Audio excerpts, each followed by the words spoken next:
trabalho que a gente faz é um trabalho muito difícil. A gente passa 3 meses sem pisar em casa, na estrada, apresentando dia sim, dia não, montando o cenário. Somos nós mesmos que montamos, em sol escaldante, durante 3, 4 horas em praça pública, para maquiar, aquecer, apresentar durante 1 hora, acabar, fazer um debate com o público por mais 1 hora e depois tirar a roupa, tirar a maquiagem e desmontar 1 tonelada em equipamento. E a gente não tem montador, não tem... É tudo feito pelos próprios atores, né? Então, são situações muito prazerosas, mas situações muito limites, situações de muito trabalho, de muito cansaço. E eu sempre me pergunto, que liga é essa? O que esse grupo tem? A gente começou, fez uma oficina com Vertigem que nos deu mexer um pouco com a cabeça da gente, as nossas idas para esses encontros fora da Bahia. Né, a gente foi percebendo, conhecendo os espaços dos outros grupos, entendendo que a gente podia ter uma autonomia que a gente não deixava de ter no Vila, porque o Vila é um porto seguríssimo e é o lugar que inevitavelmente formou esse grupo e que será a nossa referência o resto da vida. Mas a gente também tinha essa ansiedade de poder criar asas e fazer outras coisas e não depender do tempo, do espaço e da estrutura que aquele teatro tinha, que oferecia pra gente. A gente acabou falando do que a gente estava vivendo e que, na realidade, não é uma situação só nossa, assim, né? Essa dificuldade que todos nós, grupos de teatro, temos pelo Brasil de sobreviver disso, de se sustentar do grupo, faz com que acabe tendo essa flutuância de integrantes, e a gente sabe o quanto que é violenta a saída de um integrante, né? Assim, ó, o grupo é um projeto de vida conjunto, né?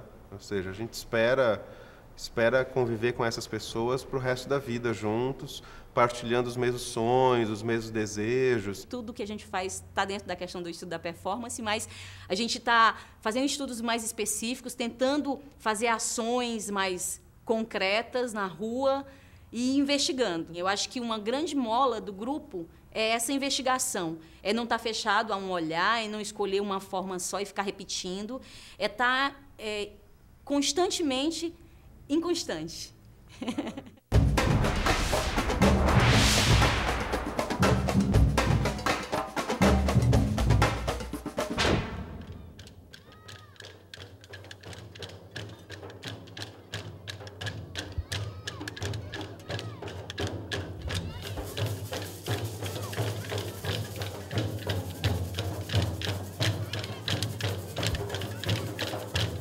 A gente trabalhou durante vários anos num teatro de palco, que era o Brincantes Boca Rica, e a gente decidiu criar um grupo de teatro de rua, com um olhar político. Então alguns vinham da faculdade de Sociologia, e aí a gente tinha isso muito forte, assim, tem um olhar político. O nome Caretas vem também com a dubiedade, né? Da careta da máscara, desse reizado, dessas manifestações, mas da careta do incomodar, que vinha esse olhar político.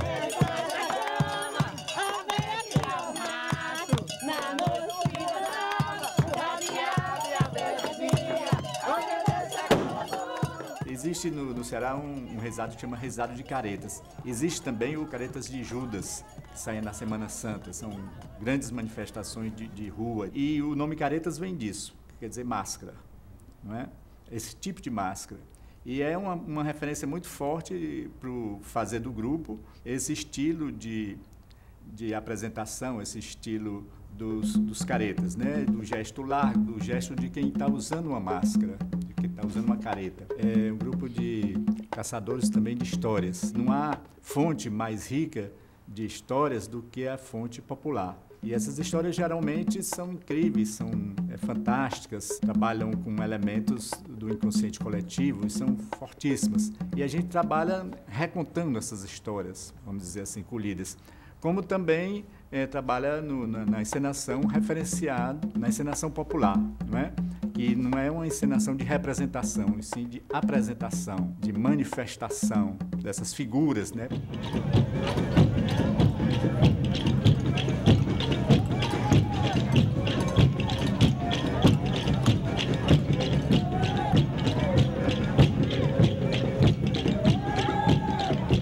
Nós estávamos muito envolvidos com os movimentos sociais.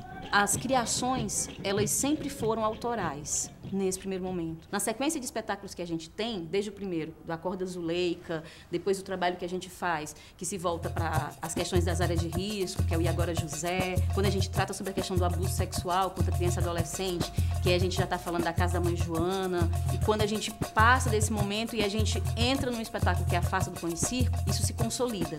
Porque até então, alguém do grupo escrevia os textos, mas no momento que a gente decide fazer a Farsa do Pão e Circo, a criação é coletiva.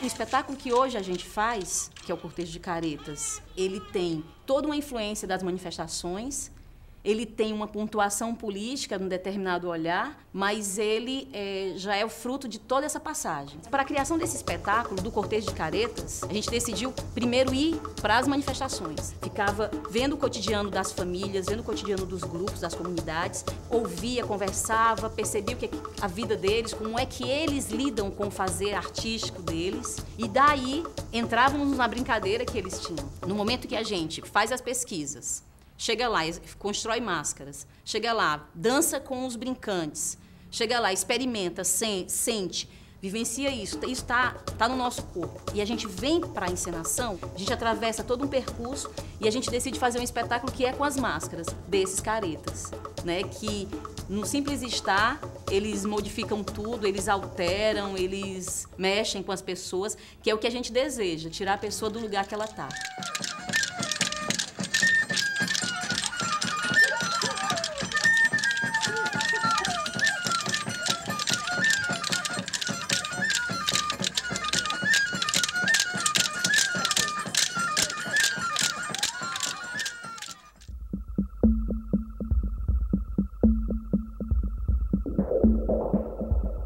Tudo começou no colégio, no último ano, né, do colegial, onde o professor de literatura, o professor Marco Aurélio, resolveu montar uma peça mesmo de teatro, que no caso foi O Sonho da Noite de Verão. E aí o Fernando foi convocado junto com outros, né, que se sentiram assim muito tocados pelo teatro, a participar dessa montagem, que foi quando de fato deu-se início ao grupo. Não tínhamos nome para, né, intitular esse grupo. E o professor, mais uma vez, buscando o auxílio lá da literatura, de Manuel Bandeira, em certo momento cita lá Clowns de Shakespeare.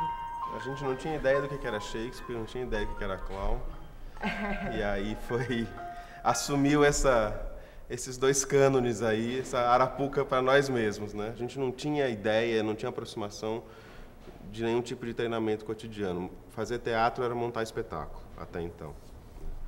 E aí surge uma pessoa muito importante também na nossa história, em 98, que é a Delvane Neia, que é uma palhaça, diretora de Campinas, que vem para Natal de férias e propõe trazer o espetáculo dela e, em troca da nossa produção local, a gente mais outros dois grupos, ela daria uma oficina para a gente. Dessa aproximação ao clown, acabou sendo uma transformação completa na nossa história. Assim. Primeiro porque o próprio palhaço já foi uma coisa que transformou, tem um princípio técnico do trabalho de palhaço, de relação com a plateia, da relação do olhar, da triangulação, de tempo, né? Tudo isso a gente acabou introjetando no nosso trabalho, depois a gente se aproxima do lume e aperfeiçoa isso e tal, e com o tempo a gente vai começando a encontrar uma forma nossa que fizesse mais sentido para a gente. Muito tempo depois, quando o trabalho musical entra no grupo, quando o Marco se aproxima do grupo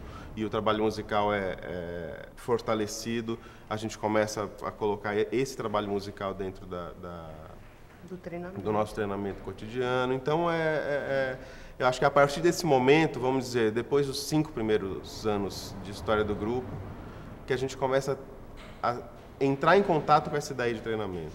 Se tem sabor do mel da cana, oh Lady Ana, Lady, sou seu doce amor. Sou tua cana, teu engenho, teu moinho, mas sou feito um passarinho que se chama beija-flor. Meu trabalho com a música, ele é anterior ao teatro. O grupo tinha interesse em trabalhar a música ao vivo, né, de ter uma formação musical mais aprofundada, e eu tinha o interesse de saber de como é que funcionava o dia a dia de um grupo. E aí eu disse, bom, passar por um processo de musicalização com gente que nunca teve nenhum tipo de habilidade, que isso vai ser usado para a cena, como é que eu posso trabalhar isso? Vamos trabalhar em cima do que eu estou vendo aqui, que é o corpo do ator, né? Mesmo eu sendo um ator ainda principiante, né? Mas eu entendia que o processo de aprendizagem ele partia do corpo do ator.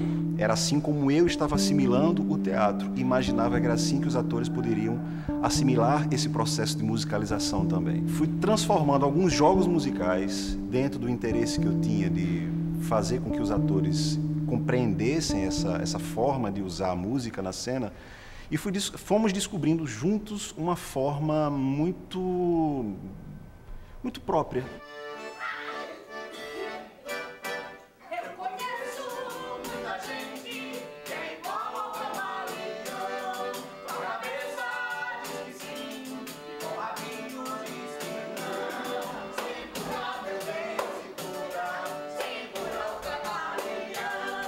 Nosso primeiro espetáculo foi Sonho de Noite de Verão. E foi uma grande brincadeira de adolescentes na escola, sem experiência nenhuma. E aí, logo depois dessa primeira montagem, eu fui morar 8 meses na Inglaterra. E aí, lá no berço do Shakespeare, li pra caramba, vi coisa pra caramba e tal. E voltei assim, quando eu cheguei em Natal de volta, falei, gente, não é nada disso. A verdade. Eu trouxe a verdade da Inglaterra. Não é nada disso, a gente está fazendo tudo errado. E aí nosso espetáculo seguinte foi a Noite de Reis. Continuava sendo tão amador quanto. A primeira coisa que a gente precisa é ir atrás de formação. E a gente chamou 3 profissionais, para dar uma oficina de ator, uma de voz e uma de corpo.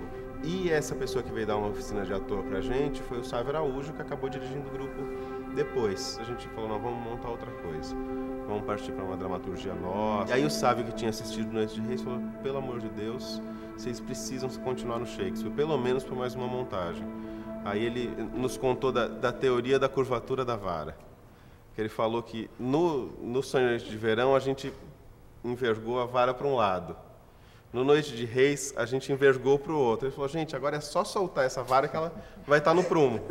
Né? Ou seja, como é que vocês conseguem pegar o que tem de melhor numa experiência e na outra? A gente falou, então vem dirigir a gente. Ele vacilou um pouco, acabou topando, né?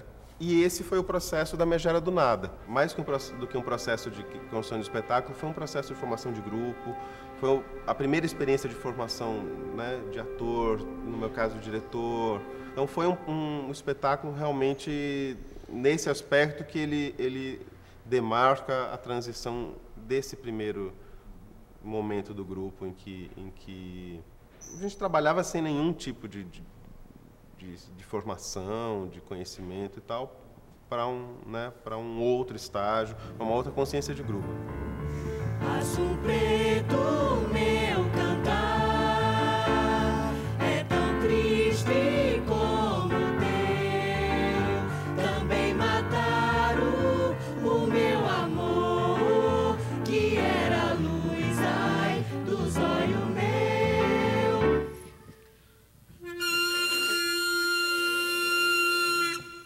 É quando surge a ideia da construção da Casa da Ribeira, né? Um espaço assim onde nós vislumbramos ser também a nossa sede, um espaço para a gente estar ensaiando e um espaço para ser local de apresentação das temporadas. Tomou uma proporção assim além do que imaginávamos, virou de fato um espaço para a cidade, muito além do que somente um espaço nosso, que de fato nunca foi nosso. Tínhamos ali a casa, mas paralelo tínhamos que ter o nosso espaço de ensaio, porque de fato virou um espaço para a cidade. A gente naquele momento não tinha espetáculo montado, exatamente porque o grupo precisou se dedicar durante um determinado tempo à construção do espaço. E aí começamos a inventar uma série de coisas para garantir que o espaço estivesse gerando dinheiro para pagar suas próprias contas. E aí foi virando esse fardo, esse peso para alguns, que ao se distanciarem do trabalho artístico, foi cada vez mergulhando num poço super difícil.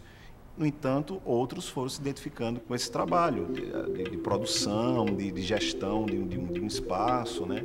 Foi quando houve a ruptura natural, que uns ficaram com a Casa da Ribeira, administrando, que hoje, até hoje estão, e parte deles que somos nós que hoje conduzimos o grupo, trabalhando com fazendo o trabalho artístico. Quem é você, de onde vem? Me diga pra onde você vai. Qual o seu caminho na vida, o que é que você faz? Quem é você, de onde vem? Me diga pra onde você vai. Qual o seu caminho na vida, o que é que você faz? O surgimento do Vila Vox se deu em bases de um grupo, um coro cênico musical. No terceiro ano de reestreia do Teatro Vila Velha, de reinauguração do Vila Velha, Jarbas Bittencourt, que é um compositor e trilheiro, já tinha um manancial de músicas, uma quantidade de músicas criadas tanto para o Vila Dance, quanto para o bando e quanto para os novos grupos que foram surgindo no Vila. E a gente resolveu então comemorar o aniversário do Vila Velha com uma espécie de homenagem a Jarbas e uma brincadeira também. Então a gente montou um show, calhou nessa situação de... Tinha alguém do Ministério da Cultura lá, convidado para esse evento, e imediatamente se fechou um acordo de se gravar um CD com essas músicas de Jarbas. E aí o Vila Vox foi responsável por uma boa parte das faixas, resolveu então fazer um espetáculo de lançamento do CD. E assim foi. Trilhas do Vila foi o primeiro espetáculo do grupo Vila Vox, que foi se reconfigurando, né, de um coro, de um coral performático para um grupo de teatro que tem na música a sua grande força, uma ligação muito forte.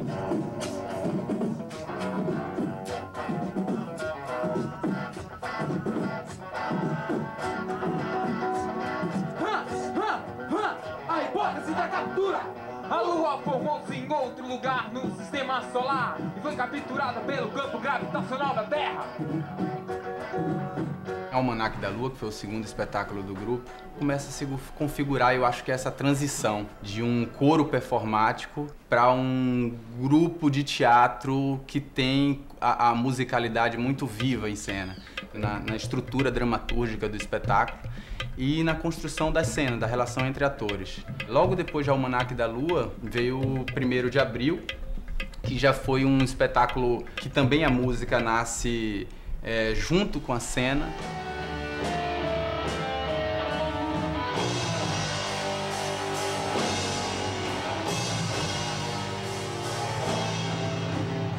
O Vila Velha fazia 40 anos em 2004, 40 anos de inaugurado, né, de existência, porque ele é de 64 justamente. E a gente tinha como meta que cada grupo residente do teatro naquele ano partisse do ano 1964 para fazer um espetáculo que ao mesmo tempo comemorasse os 40 anos do Vila Velha e pensasse, tivesse uma atitude crítica sobre esse ano. E o Vila Vox montou o 1º de Abril, um espetáculo sobre o golpe militar. Presidente de 80 milhões de brasileiros, quero que minhas palavras sejam bem entendidas por todos os nossos patrícios. Trabalhadores, acabei de assinar o decreto da SUPRA, Superintendência da Reforma Agrária. Assinei o meu patrícios com meu pensamento voltado para a tragédia do irmão brasileiro que sofre no interior da nossa pátria. Tinha um elenco relativamente jovem, então as pessoas não tinham muito referência da época. Então foi muito gostoso, porque a gente conseguiu ao mesmo tempo ter o interesse de um elenco jovem num tema que, de certa forma, era distante, né, deles, e conseguimos levar muitas escolas para assistir o espetáculo, fazer muitos debates, trazer pessoas para falar, com gente que havia sido torturado, políticos, né, de esquerda que hoje estão no poder. Soruga é um sujeito só. Digo só é modo de falar porque ele mesmo se desdobra em três. Nele, na mãe dele e na filha dele. Mas sua solidão é sua companheira por mais dúvidas. Sua filha Sila e sua mãe Donazinha.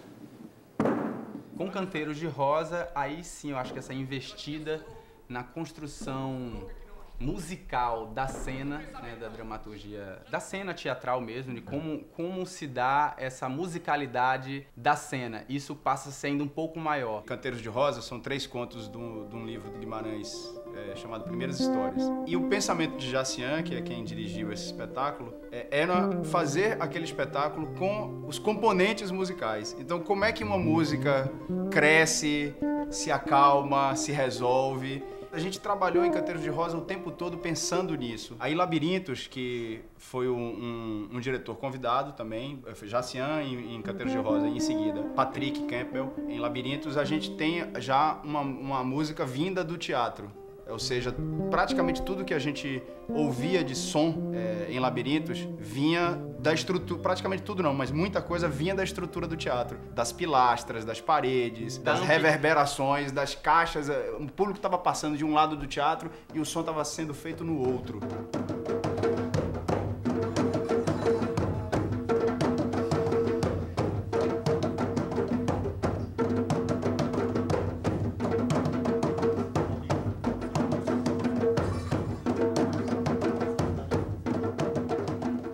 E a gente, de fato, se apoderou daquilo ali, da estrutura física do teatro, talvez até como um prenúncio de que a gente estava se despedindo.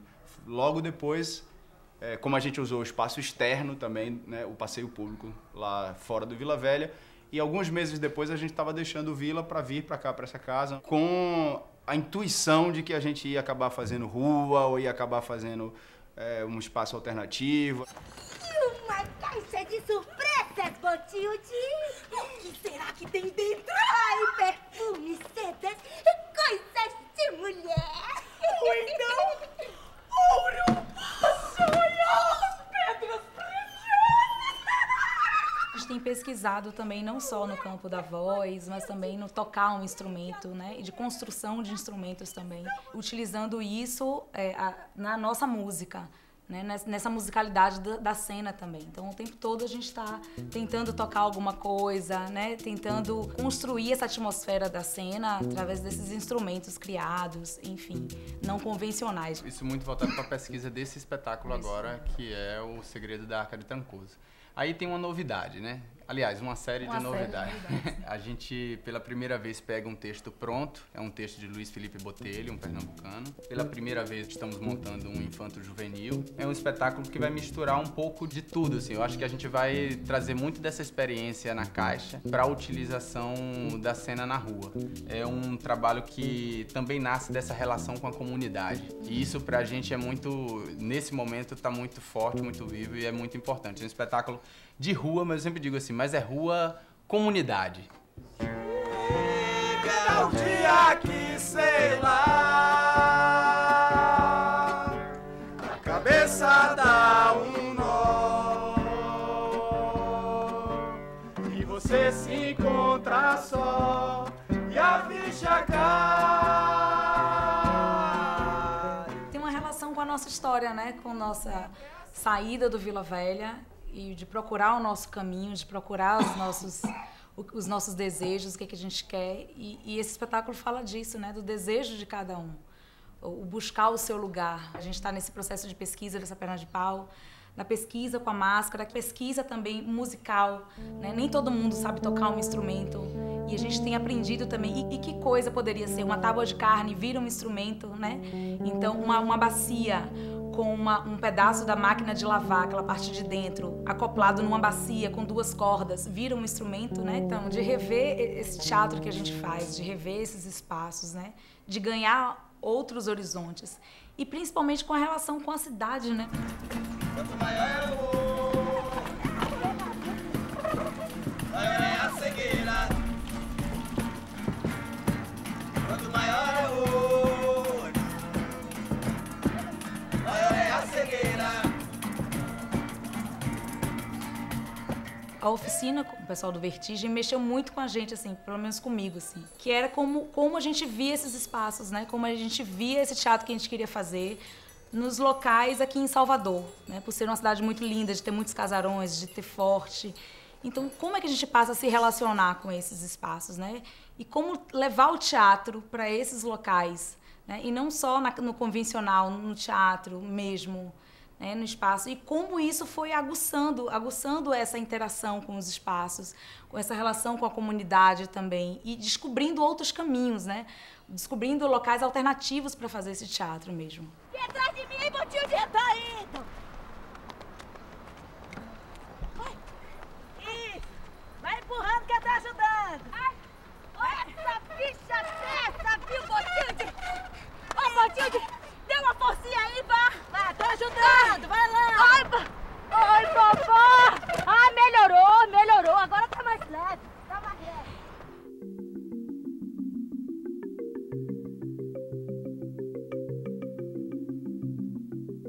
O Sertão Teatro começa em 2007, junto à Universidade Federal da Paraíba. E aí a gente começa um movimento no sentido de atrair pessoas, de atrair artistas, de atrair estudantes interessados em fazer teatro, em criar uma tradição de pesquisa, de estudo dentro da universidade, que realmente naquela época não existia.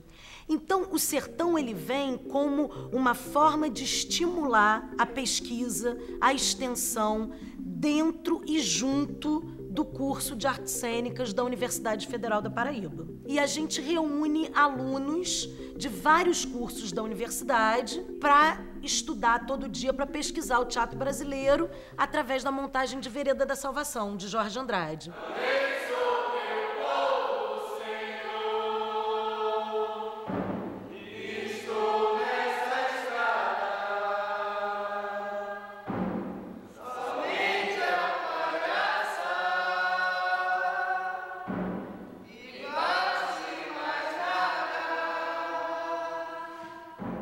O Sertão tem essa característica muito forte. O Sertão é um grupo de formação. Ele foi fundado com esse objetivo e a nossa raiz começa daí. Começa de um grupo jovem, inexperiente, com muita vontade, com muita energia, com muita disposição para o novo, para a pesquisa, para o trabalho. E foi assim, durante esse ano de 2007, que a gente descobriu uma rotina, uma forma própria de começar a pesquisar o teatro brasileiro. E aí vem a segunda montagem do grupo, que é a Farsa da Boa Preguiça. Nesse momento, a gente está também em contato grande com o grupo Clowns de Shakespeare de Natal, que já era uma referência importante para o Sertão. A gente tem a ideia de chamá-los para fazer, em parceria com a gente, a montagem da Farsa da Boa Preguiça.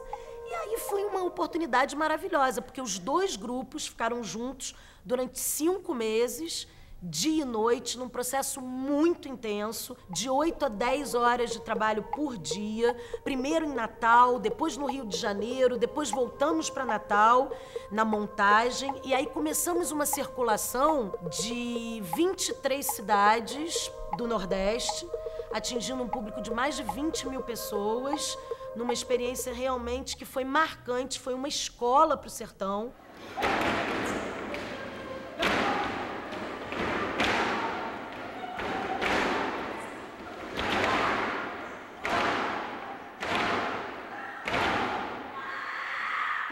Essa vivência do Vereda foi muito intensa para todo mundo. Sabe? Já a Farsa da Boa Preguiça foi a experiência da técnica, do por trás da cena, né? Então, durante essa turnê da Farsa, por essas 23 cidades e tal, eu fiz meio que uma direção de palco. Então, eu estava por trás da cena, comecei a mexer com luz, comecei a mexer com montagem, desmontagem, logística de transporte de material. Então, pouco a pouco, a gente foi percebendo que o grupo era uma equipe.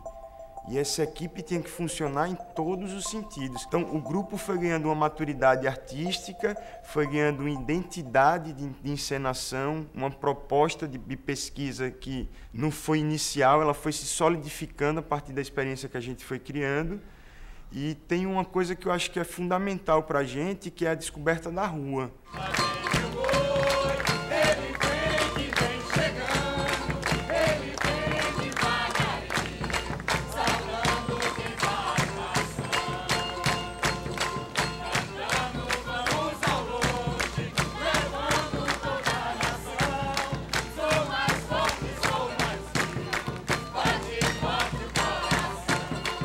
O Sertão começa a ficar grande demais, e aí ele se desvincula da universidade institucionalmente, né? A associação se reuniu, estabeleceu, criou um CNPJ, uma associação sem fins lucrativos, mas o intercâmbio artístico com a universidade, a troca com a universidade, continuou. E aí foi um momento crucial do sertão, porque o sertão volta às suas origens, o sertão precisa se perguntar: mas e quem nós somos e como nós nos transformamos a partir de duas experiências tão distintas? Uma tragédia de um paulista, de um Jorge Andrade, feito num espaço alternativo, intimista, uma peça muito forte, que foi Vereda da Salvação, e um outro espetáculo que é uma farsa de rua, com comédia, com máscara, com teatro popular, com pesquisa de animais, de criação extra-cotidiana. Quem é o sertão nessa história?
A gente teve uma trajetória, a gente precisou de uma caminhada até chegar a esse momento da gente colocar vários elementos de tudo e juntar, né? Para chegar ao cortejo de caretas. No teatro de rua, a música é um elemento muito legal, que impulsiona muitas vezes o espetáculo, né? Até a gente chegar à dramaturgia e ao espetáculo Faça do Pão e Circo, né? Que foi uma dramaturgia quase que meio que coletiva. A gente foi experimentando na própria rua cenas que a gente trazia de casa, ideias que a gente tinha no momento, e junto com o público, assistindo o ensaio, o público também sugeria, e no meio disso tudo tinha muita música.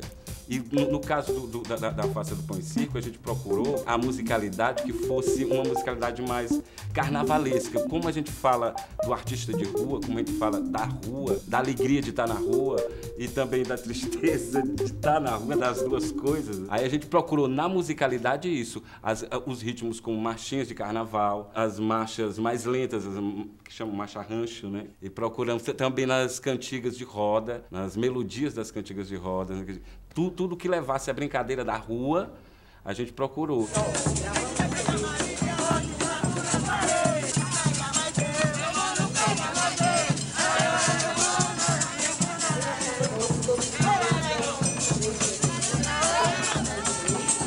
A gente percebeu que não existe separação entre a música e a coisa do ritual, né? Na verdade, a música, ela é o ritual também. Então, eles constroem uma energia para aquele momento, para eles. E aquela energia transborda para as outras pessoas que estão vendo, que estão orbitando, e vem para perto e consegue se aproximar através dessa energia construída. A brincadeira retrata a vida das pessoas que estão brincando. E aí, os instrumentos entram nisso, porque nós temos essa coisa da africanidade, que o som percussivo produz nas pessoas a vontade de interagir com ele. Então, dependendo de como você toca, essa energia se manifesta de forma diferente nas pessoas. E nós passamos a perceber isso e percebemos também que era importante a gente conhecer como é que isso funcionava na gente. Aí entrou num processo de pesquisa, quais os materiais que deveriam se adequar para aquele tipo de coisa que nós queríamos fazer no momento. Percebemos que não era interessante usar o mesmo material que eles usavam, porque por o nosso trabalho, como era teatro, nós não somos o grupo de reisado, nós não somos o grupo de boi, teria que funcionar com outro tipo de material para se adequar à nossa realidade. Então, pesquisando, a gente começou a construir os instrumentos e começamos a pensar algumas músicas que eles usavam, que se adequavam àquilo que a gente estava construindo.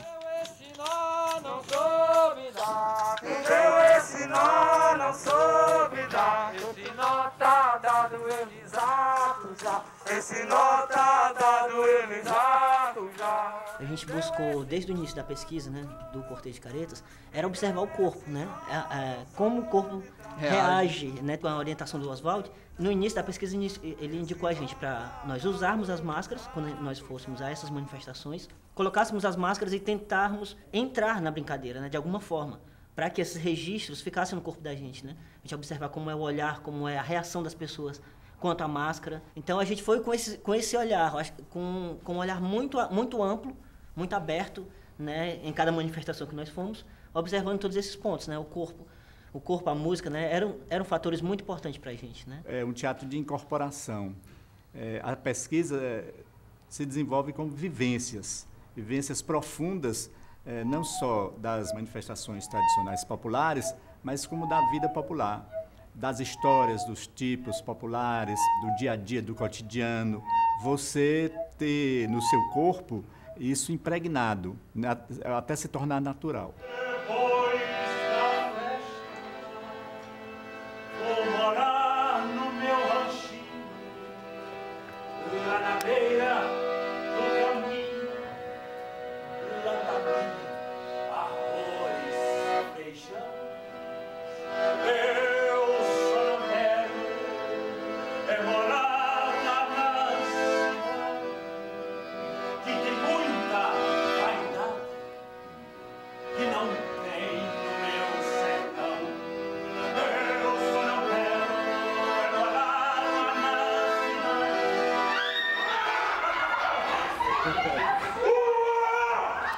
A gente passou quase um ano de funcionamento da casa para conseguir apresentar pela primeira vez lá, mas a gente tinha esse trabalho que era a UP, que era a Unidade de Palhaçada Intensiva, que era um trabalho de palhaço no hospital. Foi um treinamento muito importante para a gente de trabalho de palhaço, assim, porque cada um de nós, 2 vezes por semana, passava 4 horas sob as mais diferentes situações e condições de nariz. Foram 2 anos de um treinamento intensivo mesmo de palhaço. Logo depois da megera, no comecinho desse processo da Casa da Ribeira, quando a coisa ainda estava engatinhando, aí a gente parte para o nosso primeiro trabalho andando com nossas próprias pernas. E a ideia era montar um Shakespeare numa carroceria de caminhão e levar pela periferia de Natal e tal.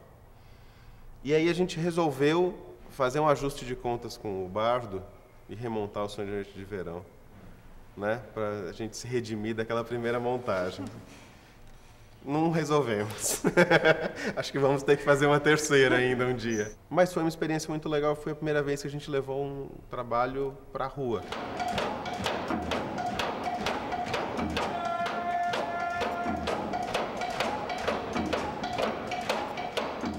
Aí Fernando teve a ousadia de convidar o Eduardo Moreira, do Galpão, que tinha vindo recentemente aqui para Natal apresentar o Romeu e Julieta na caravana dos 20 anos deles, e que, por acaso, os clowns fizeram a produção deles aqui. O Eduardo ainda assim topou e montamos o Muito Barulho por Quase Nada. Foi um espetáculo pra gente que abriu muitas portas, né? Esse momento de retomada artística do grupo nos seus 10 anos, sob a condução do Eduardo, que dirigiu junto com o Fernando. Após isso, dirigiu também o Casamento do Pequeno Burguês, né?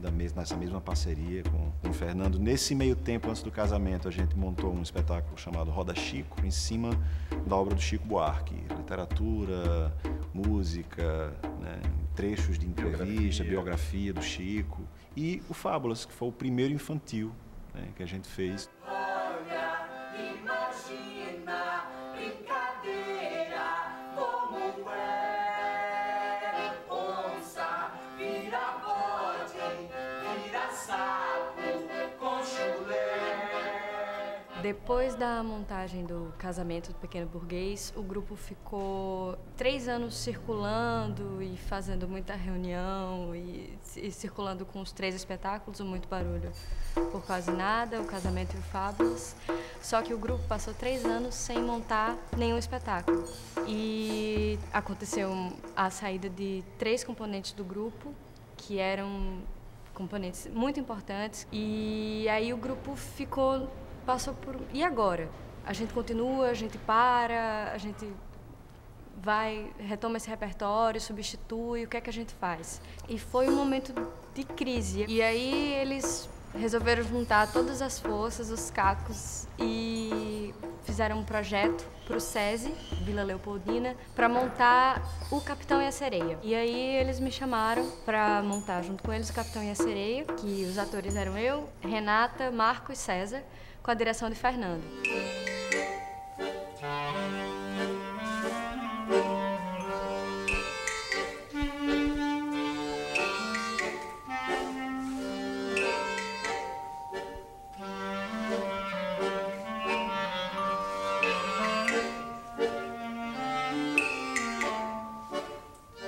posso afirmar que foi a maior crise que a gente passou na nossa história, por ter sido uma saída muito inesperada, repentina. A gente não conseguia fazer nada. A gente passou, sei lá, um mês sem conseguir sair do lugar. E a partir do livro do André Neves, a gente resolveu criar uma dramaturgia própria. Na realidade, a relação entre o livro do André e a história que a gente vivia é óbvia.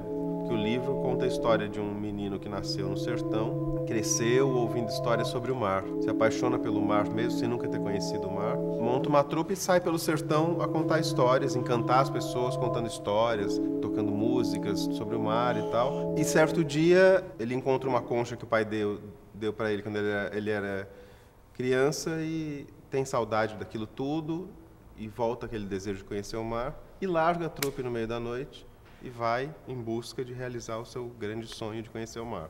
Ou seja, era exatamente o que a gente estava vivendo, assim, é o cara que larga a trupe para ir em busca atrás do canto da sereia e tal.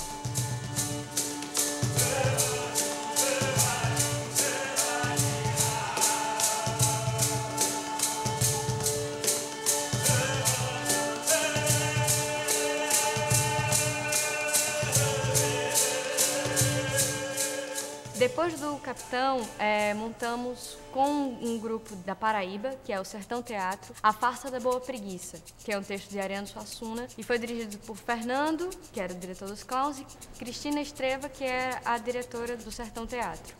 E aí foi uma montagem com 2 grupos juntos, né? Todas as questões dos grupos, as dificuldades, as qualidades que cada um tinha. Mas deu tudo certo. No final, a gente fez uma temporada, circulou pelo Nordeste. O grupo de teatro Clowns de Shakespeare apresenta o espetáculo Sua Excelência Ricardo III, de William Shakespeare. Eu peço a vocês, gentis espectadores, que deixem a nossa fantasia transportá-los através do tempo até a Inglaterra medieval. A gente estava num desejo, isso até antes do Capitão e a Sereia, né? Isso foi antes de acontecer a saída dos meninos e tal, de montar um novo Shakespeare. E que esse novo Shakespeare fosse uma tragédia, ou seja, pela primeira vez o grupo estaria se deparando com um texto não cômico, né? E ficamos dentro desse desejo. E dentro dessa oportunidade da temporada no TUSP, a gente conheceu o Gabriel Vilela, que foi nos ver, do desejo inicial de aproximação com o Gabriel até a realização e a estreia do Ricardo III, muita coisa aconteceu, né? A gente sabia que a gente se deparava pela primeira vez com um nível de produção que a gente nunca tinha feito, de uma realidade muito diferente do que a gente estava acostumado a fazer, então a gente precisava levantar a verba para conseguir. E, de fato, só conseguimos essa verba com alguns editais privados, né? A partir de 2009, 2010, foi quando conseguimos, de fato, realizar a estreia do espetáculo. Nesse meio tempo, teve a montagem do Capitão, a saída dos meninos, e hoje o grupo se encontra no seu repertório, funcionando os espetáculos, o Sua Excelência Ricardo III, que desde então a gente tem circulado bastante, e estamos com o Capitão e a Sereia também nesse repertório hoje atual. E a Farsa da Boa Preguiça com parceria com o Sertão aí, que quem sabe um dia a gente consegue retomar, né, esse trabalho, enfim, adequando as agendas dos grupos.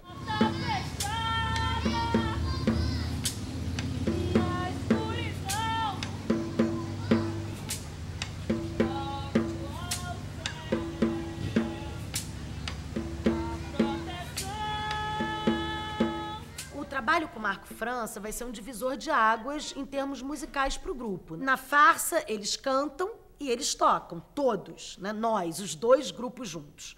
O Clowns traz isso pra gente. O Clowns tem essa importância na nossa trajetória, porque é o início disso. E mais ainda, quando os 2 grupos se separam, o desafio de conseguir dar conta de continuar esse trabalho, aprofundar esse trabalho, só que agora com as nossas próprias pernas. E aí, nesse momento, surge na história do Sertão o Zé Guilherme. Zé Guilherme, que é um músico, um percussionista da Orquestra Sinfônica da Paraíba, vem para o grupo para dar uma oficina 3 vezes por semana para manter e desenvolver o trabalho musical. E acaba virando integrante do grupo, ator, músico e diretor musical.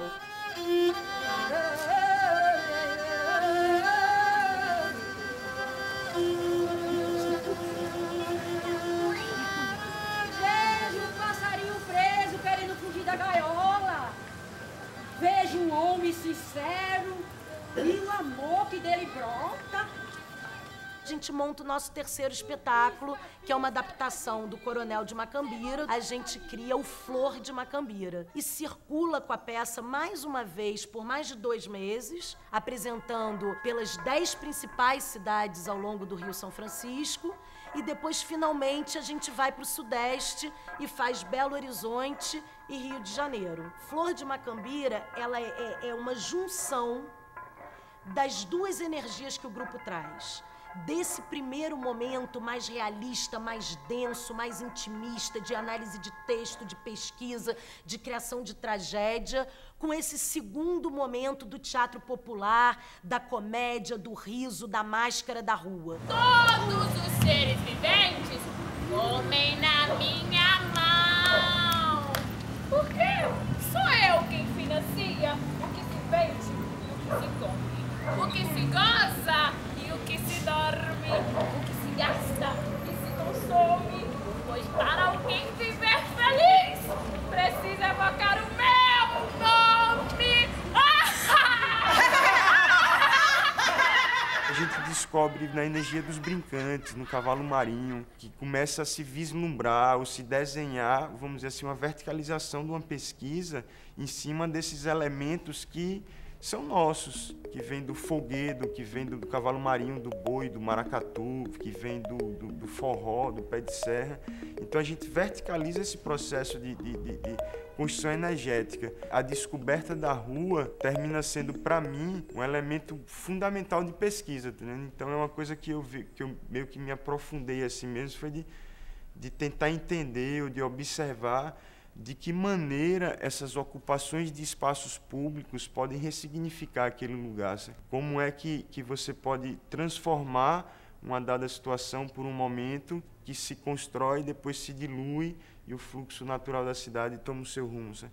Então, um teatro como um teatro de intervenção, um teatro de ocupação. Escutem bem, de vocês eu não quero nada, mesmo porque eu consigo coisa muito melhor. E o mais importante, de graça! De graça! Vem aqui que eu pego você! Vem aqui, eu te cadê você? Nós estamos em desvantagem! Vem cá! A gente entrou num processo de intercambiar com grupos muito forte após a nossa entrada no Redemoinho, que foi em 2006. Então, isso ia criando uma curiosidade e a gente também. A quantidade de sedes que a gente foi visitando para saber como funcionavam, como eram.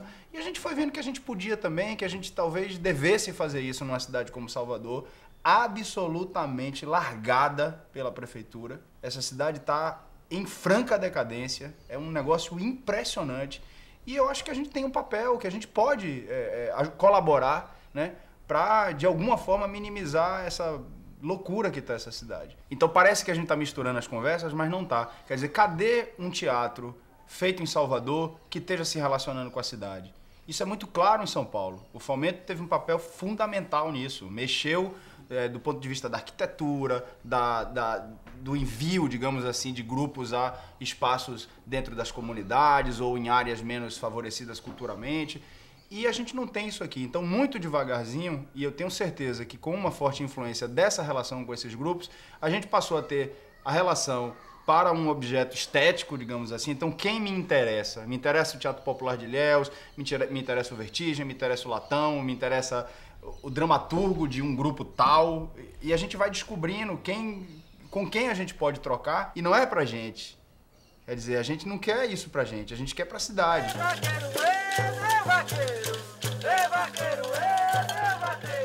Olha que o tempo mudou, o sol e a lua é planeta, o redor do vento acertou. Eu quero que você me diga, vaqueiro, que a sereia se vaqueiro. O nosso sentido político ainda permanece. A gente quer incomodar, quer causar estranhamento, quer fazer as pessoas observarem ou estranharem isso. Eu acho que esse estranhamento ele é importante para a gente, para deslocar de onde se está, para levar para um outro lugar, para esse imaginário, para a fantasia, para a festa, mas também para trazer para o eu, para o agora, para o presente, do que incomoda, do que não incomoda. A gente percebe que esse espetáculo ele tem a sua localização. Ele tem o seu espaço de se realizar, de promover algo conjunto, coletivo. E é essa coletividade que, na verdade, a gente busca muito. No nosso cotidiano enquanto grupo, no nosso olhar sobre o mundo, de transformá-lo mais coletivo e mais igual, com toda a sua diversidade, mas também trabalhar em algo, que uma arte que transcenda, né? Que fale do agora, mas que transcenda também.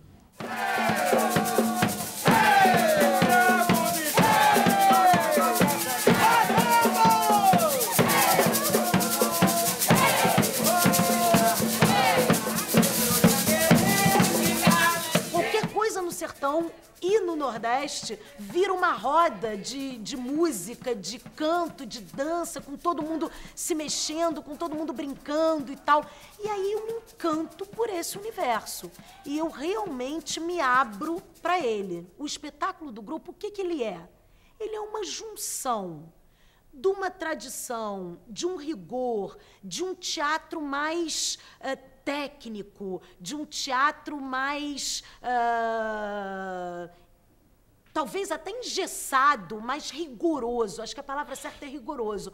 Com essa leveza, com essa vida, com essa musicalidade, com essa energia dos brincantes, do Nordeste, do teatro mambembe, do teatro popular. Acho que o Sertão é um encontro dessas duas coisas. O casamento da espontaneidade, que é impressionante, né? Que eles realmente trazem com uma força muito viva, muito difícil de se achar em outras regiões. Então, acho que o nosso teatro reflete muito isso. Reflete a tentativa de se domar, de se arquitetar, de se trabalhar com rigor, com técnica, essa vivacidade, essa espontaneidade que o nordestino traz no corpo, na música, na vida.